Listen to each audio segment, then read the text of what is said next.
Good morning sa inyo lahat mga idol. Ginawa nga pala yung ang frame ng bintana ginawa namin. Ayan, no?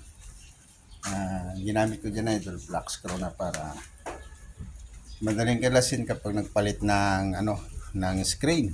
Ayan, idol. Ayan, idol. Ayan. Ito nga pala dito si Arman. Ayan, no? Yung pinapinturahan yung yung 1/2 by 2. Ayan, no? No. Yan sabi naman. Ayan.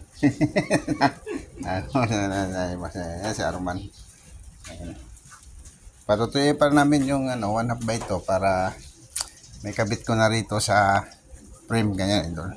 Kaya pala idol yung iba nakabit na namin doon. Kikita nyo na idol doon, no? Sa taas yan, no? Nandun na sa taas, oh. Ayun, nakakabit na siya doon. So ito lang na vlog ko ngayon kasi last din na kami rito. Kailangan na ito matapos kasi may another project na naman ako idol sa iba. So good morning sa inyo lahat at mag-ingat nga pala kayo idol dahil medyo maulan ngayon. Tingnan yung panahon, maambon-ambon, maulan, tsaka basa yung kalsada. So ingat tayo ngayon lalo sa mga riders at mga sakyan mga idol. Ingat lang sa kalye mga idol, doble ingat lang, malaga buhay. At shout out sa inyo lahat sa mga nanonood. Maraming salamat, God bless.